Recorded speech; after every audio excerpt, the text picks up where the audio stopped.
कान्तिजितवारितधारितारे श्रीकान्तकान्तमुखपङ्कजचक्रपाणे आकांक्षितप्रद सदा शरणागतानां श्रीवातमन्दिरपते तव सुप्रभातम्।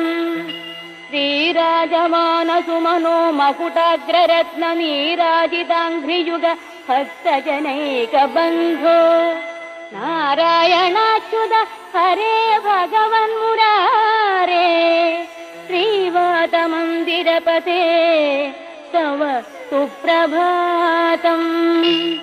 भूलोकवासि जनपुण्यफलेन नृणामालोकनाय गुरुवायुपुरेऽभिरामे त्रैलोक्यनायक विभो त्वमिह विरासिः श्रीवातमन्दिरपते।